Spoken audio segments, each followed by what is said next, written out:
පුතා 98 සැප්තැම්බර් මාසේ 30 වෙනිදා වගේ දවසක තමයි දැනගත්තේ. 30 වෙනිදා පුතා බර්ත්ඩේ එකට එනවා කියලා තිබුණා 24 බර්ත්ඩේ එක ඔක්තෝබර් මාසේ. ඒන මම බලාපොරොත්තු හිටියා. ඉතින් කවුරුවත් මට කිව්වේ නෑ පුතා මෙහෙම අතුරුදහන් කියන වචනේ කවුරුවත් කිව්වේ නෑ. එයාගේ රෙජිමන්ට් එකෙන්වත් දැනුම් දීමක් කළේ නෑ. ඊට පස්සේ අපිම ඉතින් මොකද කියලා හොයලා බලලා යන්න ගියා නිකමට නිකන් සැකයක් හිතුනේත් නෑ එහෙම. ගිහින් බලනකොට ඒගොල්ලෝ ඉතින් රෙජිමන්ට් එකනොත් මට කිසි දෙයක් කිව්වේ නෑ. මෙහෙම පුතා නැහැ කියලා. මගේ නෑදෑ එක්කෙනෙක් හිටියා. එයා ජෙනරල් කෙනෙක්. පස්සේ එයා කතා කරලා කිව්වා අපි ටිකක් දවස් බලමු. පුතා එයි කොහේ හරි ඉඳලා කියලා. ඉන්න ඉතින් අපේ හිත මහත්තයයි මමයි දෙන්නම හිටියා. ඉතින් හිත සතුටින් හිටියා. මොකුත් කරදරයක් නෑ කියලා. නමුත් ඉතින් ඊට පස්සේ ඉඳන් ටික අපි ඉතින් හොයන්න ගත්තා. රෙජිමන්ට් එකට ගිහින් ඇහුවා ඒගොල්ලොත් මොකුත් කිව්වේ නෑ. ඉතින් බොහොම ඉතින් අමාරුවෙන් ඒවා විඳ දරාගෙන හිටියා ඒ දවස් ටිකේ. ඊට පස්සේ තමයි ටිකක් මෙයා ගැන හොයන්න බලන්න පටන් ගත්තේ අපි. පුතාගේ යාළුවෝ දෙන්නෙක් කිව්වා මේ එයාව දැක්කා ඉන්නවා. එයා කිව්වලු මේ මම බැටාලියන් එක දාලා යන්නේ මම එහෙම දාලා දුවන මිනිහෙක් නෙමෙයි. මම හින්දා මම මෙතනම ඉන්නවා මේ පුළුවන් කෙනෙක් බේරෙන්න කිව්වලු. ඊට පස්සේ එයා යනවා දැක්ක කෙනෙක් ඇවිල්ලා කිව්වා ටිකත් එක්ක හිටපු ඔෆිසර් කෙනෙක් වෙන්න ඕනේ. එයා කොහොම හරි පැනලා ආවා. ඇවිල්ලා තියෙනවා. ඇවිල්ලා කිව්වා මෙයා හිටියා කියන එක. නමුත් මෙයාගේ ෆෝන් වල අර මේ සිග්නල් නැතුව ගියා කිව්වා. ඊට පස්සේ අපි නම් පැනලා ආවා කිව්වා. මෙයා ඊට පස්සේ මොනවා වුණාද කියලා දන්නේ නැහැ කිව්වා. මට මතකයි O level කරලා එනකොට C6ක් තිබුණා. C6න් විශිෂ්ට සම්මාන දෙක තිබුණේ සිංහල වලටයි බුද්ධ ආගමටයි. ඉතින් මම බෞද්ධයෙක් වශයෙන් එයා කිව්වා මම ඔන්න ජාතියයි ආගමයි දෙක බේරගත්තා කියලා. ඒ කිව්වේ මොකද මෙයා පොඩ්ඩක් මෙයාගේ අකුරු එහෙම ටිකක් හරි මදි කැතයි.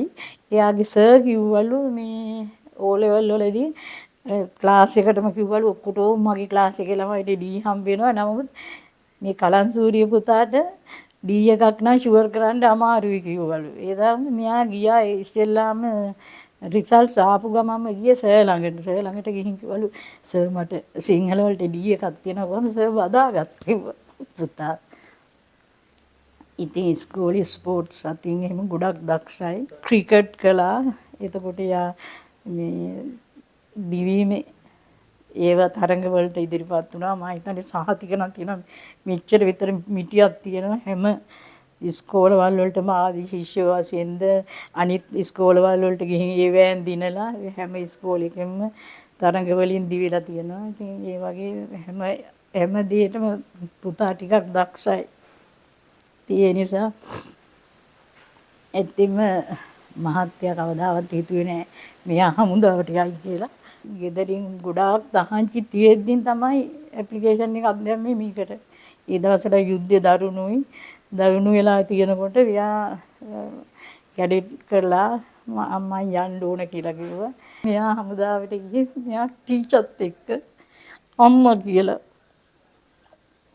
පන්ති බාර ටීචර් බණ්ඩාරනායකේ. ටීචර් අදටත් කියනවා මට මේ ළමයා කරපු වැඩේ බලන්න. අපිට කියන්නේ නැතුව ටීචර් කිව්වලු හරි පුතේ මං ඉන්නම් කියලා.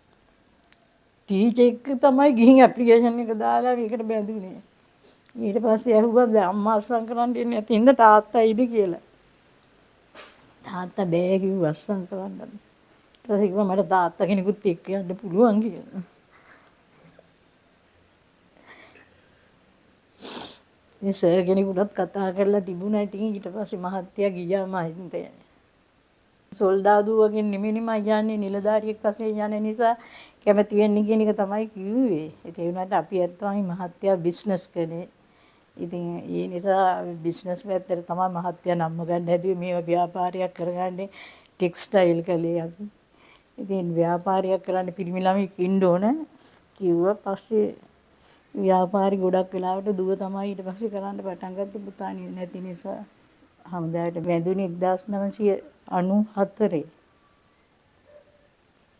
94 හැබැයි බැඳුනට මෙයාලා ට්‍රේනින් එකක්වත් මෙහි දියතලාවේ ට්‍රේනින් එකක්වත් මොකුත් දුන්නේ නැහැ. එකපාරටම මේගොල්ලෝ තෝරගත්තා.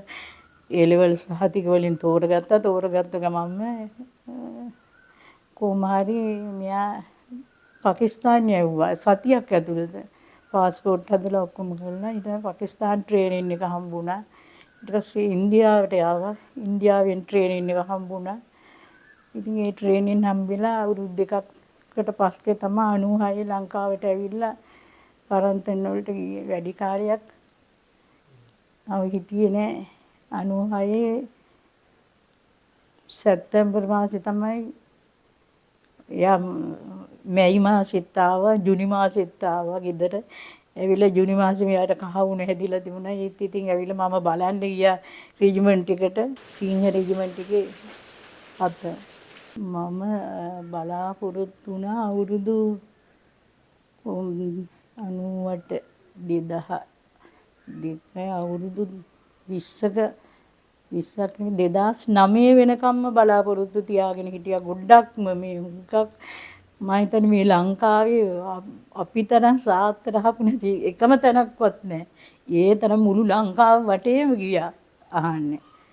ඒ වගේමත් ගියා. ඉතින් පුතා හොයන්නත් මම ලංකාව වටේම ගියා. ඔය හැම තැනටම ගිහින් අපි මේ මොකද බැලුම් මම හිතන්නේ විශාකයි මමයි අපි බැලුම් 10 ගාණක් පුම්බලා එතකොට මේ බන්නේ ඒ ගම් වලට යවුවා අපේ ඇඩ්‍රස් ලියලා ඒ වගේ දැනුම් දුන්න හැම හාමුදුරු කෙනෙකුටම කිව්වා. එතකොට ඔය අගරද ගුරු මෙල්ගම් රංජිත් ෆාදර්ට මං ලියුවා මම හිතන්නේ එක ලියුම් 10කට වැඩි ලියුවා. එයා හැබැයි හැම වෙලෙම මට උත්තර එව්වා. ඉතින් ඔබේ දරුවා කොහේ හරි ඉඳලා එනවා කියන එක මට එහෙම තමයි ඉතින් ඒ ෆාදර්ත් හැම වෙලෙම කිව්වේ. පුතාගේ බර්ත්ඩේ එකට ඉස්සෙල්ලා මම හඳහනක් බැලුවා. හඳහන බලනකොට මේ මිනිස් හඳහන බලපු එක්කෙනා මේ ළඟ කිට්ටු එක්කෙනෙක් ඒ වුණාට මම එයා කවදාවත් දැකලත් නැහැ. අඳුරන්නෙත් නැහැ. එයා කිව්වා මේ හඳහන දුන්නු ගමන්ම කිව්වා මෙයා මේ LTT අත්අඩංගුවේ ඉන්න කෙනෙක්. ඒ හින්දා මෙයාට සෙත් කවියක් කියන්නේ මම සාලි එපා පුළුවන් තරම් ඉක්මනින් ගිහින් කඩුවෙල පත්තිනි දේවාලේ ළඟ සෙත් කවියක් කියන්න කිව්වා. මම ඉතින් 12ට කියන්න කිව්වේ. අපි ගියා ඉතින් කැම්ප් එකකට ගියා. ඒගොල්ලෝ පුතා ඒ ටැංක් වලට ගියා. ඒගොල්ලෝ LTT එකෙන් අපි හමුදායේ ළමයිව උච්චපු ටැංක් වලට ගියා. ඒ ගිහින් ඇත්තමයි ඒ අපි බලනකොට තිබුණ ළමයිගේ කලිසම් කෑලි. ඉතින් ගියාම පර්ස් කෑලි, බෙල්ට් වල කෑලි, ඒ වගේ දේවල් දැක්කා. ඉතින් හුඟක් අය කිව්වා අපිට යන්න එපා ඔය බිම්බෝම්බ තියෙනවා. යන්න එපා කිව්වා. නමුත් ඉතින් අපිට ඒත් අපි සුද්ධ කර ලීයක් තියාගෙන සුද්ධ කර පාර සුද්ධ කර කොහොම හරි ඉස්සරහටම ගියා. හැම තැනකදීම හැම කෝවිලකටම ගියා. යාඥා කළා. ඉතින් බොහොම අමාරුවෙන් ඉතින් හිටියා අවුරුදු ගාණක්. ඇත්තම කිව්වොත් අපි සිංහල අවුරුද්දට කවදාවත් ගිනි පෙනෙන්නේ නැහැ. ඔය නැකතට කිසිම දෙයක් කළේ නැහැ මම. බෑම කිව්වා. අනිත් අය කළත් දුවලට වුණත් ඉතින් අපිට තිබුණට ඇඳුමක්වත් ගෙනත් දුන්නේ නැහැ. එච්චරට අපි එහෙම දෙයක්වත් කරේ නැහැ. ගෙදර මොකුත් අවුරුද්ද කියලා කිසි කෙනෙකුට සංග්‍රහයක් දුන්නේ නැහැ. අවුරුදු මම හිතන්නේ එක 10ක් විතර වෙනකන් කිසි දෙයක් කළේ නැහැ. ඊට පස්සේ ගොඩක් පුතාගේ යාළුවෝ ඉස්කෝලේ යාළුවෝ ආවා 2-3 දෙනෙක් ඇවිල්ලා කිව්වා ඔය ගැන හිතන්න එපා ඇන්ටි මේ මොකද පුතා එක හිටපු අනිත් යාළුවා එක්කෙනෙක් හොඳම යාළුවා මේකට ගියා. මෙයා පුතත් එක්ක එකට ගිය අනිත් යාළුවා මේ හුඟක් දුප්පත් ළමෙක්. නමුත් එයා කැම්පස් තේරුණා. ඉතින් කැම්පස් දෙල්ලත් යා කැම්පස් එකේ ගිහින් උත් ඇවිල්ලා කිව්වා මේ ඇන්ටියාගේට මේ මුදිතට මේ ගිය මාත් එක්කම හිටියා නම් ඉතින් තව ටිකක් ඉගෙන එයා කොහොම හරි මෙයාගේ පොත් අරගෙන ගිහින් එයාත් ලියන්නේ. ඉතින් තව ටිකක් ඉතින් ඉස්සර කලබල වෙන්නේ නැතුව ඉන්න තිබුණා. කියන එක ඒගොල්ලන්ගේ ඉතින් වෙඩින්ස් උනත් ඔක්කොම මට කිව්වා. මොකද ඒ තරම් අපි බොහොම හිතවත් ළඟින් හිටියේ. ළමයිනුත් හැම වෙලෙම මෙයා නිසා ආවා. යාළුවෝ ඊට පස්සේ තමයි ඉතින් ගොඩක් ඒගොල්ලෝ කිව්වා අපි හොඳ කෙනෙක් නංගිලා දෙන්නට හොයලා දෙන්න මේ දැන් ඔය ගැනම හිතන්නේ නැතුව ඒ පැත්තට පොඩ්ඩක් බර වෙමුද කියන එක තමයි කිව්වේ.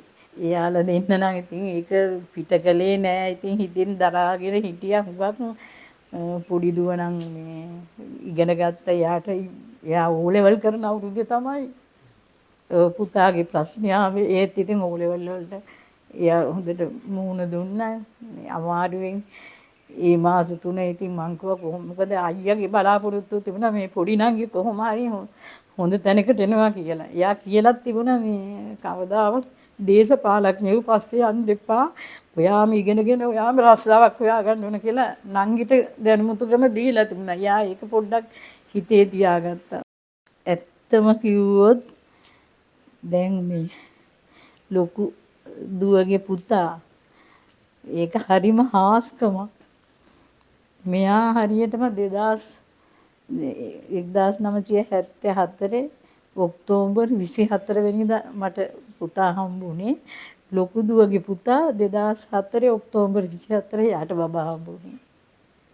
හරියටම එකම උපන්දින දෙන්නටම තියෙන්නේ. ඉතින් එයාගේ අදහස් වචන ඔක්කොම මෙයා කරන වැඩමයි. දැන් ඉස්කෝලේ යන්නේ කොළඹ මහානාමෙට පොඩි කාලේ එක වසරෙන් දම මහානාමෙට දැම්මා. තාත්තා දැන් එයා මම කියන්න එතනට ආවේ ඇත්තෙන්ම එයා මාමව හොයනවා කියන අදහසෙන් රෙඩ් ක්‍රෝස් එකට බැඳුණා. මගේ ලොකු දුවගේ මහත්තයාගේ අක්කා කෙනෙක් ඉන්නවා. මම හිතන්නේ ඩෙන්ටල් එයා ડોක්ටර් කෙනෙක්. එයා ස්පෙෂලිස්ට් කෙනෙක්. එයා ගියා මේ අර කොහොම හරි පරන්තෙන් වලම කට්ටියක් මෙහෙම මිනිවලවල් හාරලා ගොඩ දානවා කියලා කිව්වා. ඉතින් එයා ඩෙන්ටල් ડોක්ටර් කෙනෙක් නිසා මම මෙයාගේ ෆොටෝ එකකුත් දුන්නා. මේ දුව එහෙමනම් බලන්න මේ මල්ලි මේගේ දත් වලින් හොයන්න පුළුවන් දතේ මෙයාගේ මෙතන හිදැස්සක් තිබුණා. ඉතින් ඔයාට පොඩි හරි හොඩුවාවක් මෙයා ගැන එහෙමවත් මේවා හම්බෙනකොට ඔයාට හම්බෙයිද කියලා බලන්න කියලා දෙන්න එයාට දුන්නා. මෙයාට ගියේ ෆොටෝ විස්තරයි ටිකක්. එතකොටම මේ පුතාගේම යාළුවෙක් ඒ ડોක්ටර්ස්ලා 4 දෙනෙක් එතන ගිහින් පරීක්ෂණ කරන තැනට ඇවිල්ලා හිටියෙත් මේ පුතාගේම යාළුවෙක්. පුතාගේම යාළුවෙක් කියලා තියෙනවා මේ මම දන්නවා මේ අංකල් ඇන්ටිව මේ පුතා මෙයාව දන්නවා මම කලන්සූරිය කියන පුතාව මේ ඉතින් මගේ එක්කෙනෙක් මාත් එක්ක හිටපු කෙනෙක් ડોක්ටර් කියලා මේ මටත් මේ ගැන ඒගොල්ලන්ට කියන්න කියලා මෙතන මම ඉන්නවා කියන එක මට දැනුම් දුන්නා. ඒගොල්ලෝ ඒ ડોක්ටර් අක්කා නිසා යා කිව්වා මෙන්න මෙයාගේ යාළුවෙක් මෙතන ඉන්නවා කියලා. මං කිව්වා එහෙනම් ගොඩක් වෙලාවට අඩු ගානේ මට මොනවා හරි එහෙමවත් දෙයක් හොයලා ගෙනත් දුන්නොත් හිත හදාගෙන ඇත්තෙන් අපිට හාමුදුරුවන්ට කියලා පාංශ කූලියක් දීලා ඒ වගේ දෙයක් කරන්න පුළුවන් නේ. අපි එහෙම දෙයක් කළේ නැහැ. නමුත් මගේ නෑදෑයෝ ඔක්කොම ඇවිල්ලා මට ඉන්නවා අක්කලා නංගිලා මල්ලි දානමාන ලෑස්ති කළා මෙතන. මම නම් බැලුවේවත් නෑ ඒවා. නේවි එකේ මහත්තයෙක් LTT අත්අඩංගුවේ ඉඳලා එයා ආවා. ආවට පස්සේ කොහොම හරි මෙයා බණ්ඩාරනායකගේ පුතෙක් නිසා එයාගේ නෝනා ගන්නනි බණ්ඩාරනායකේ ඒ ළමයි ටීචර් මට කතා කළා මේ එන්න මහත්තයා මෙහෙම ආවා කියලා. මම ටීචර්ත් එක්ක මහත්තයා ගෙදර ගියා. ටීචර්ගේ ගෙදරට ගියාම මහත්තයා හම්බුණා. ඊට පස්සේ අපි ගොඩාක් ආශ්‍රය කළා ළඟින්. ඉතින් එයා විස්තර කිව්වා මට. ඉන්න පුළුවන් මොකද මමත් මෙහෙම ඉඳලා ආවේ. ඉතින් එයා අවුරුදු 9ක් LTT අත්අඩංගුවේ හිටියා. ඉඳලා ඒ විස්තර කිව්වා. එයාගේ පළවෙනි බබා හම්බෙන්න ඉන්නකොට මහත්තයා අත්අඩංගුවේ හින්දා. නමුත් තාත්තා කියලා කිව්වට ඒ දුව තාත්තා වඳුරන්නේ නැහැ කිව්වා. කතා බය ළඟට යන්න බයයි කිව්වා. මම ඒ ගෙදර ගියා. ඒකෙන් මම දැනගත්තේ. මම ඉතින් දුවට තෑගි පූගත් අරගෙන ගියා. පස්සේ දැන් නම් මේ මහත්තයා කිව්වා ඉන්න පුළුවන් මෙහෙමයි. ඉතින් මමත් මේ ආවනේ කවදා හරි මෙයා එනවා. ඉතින් ඒ බලාපොරොත්තු නැති කරගන්න එපා කියන එක මගේ හිතේ තිබුණා. අදටත් ඉතින් තාම මම ඇත්තමයි අවුරුදු 50 ගියත් ඉතින් පුතා එනවා නම් කියන එක හිතේ තියෙනවා.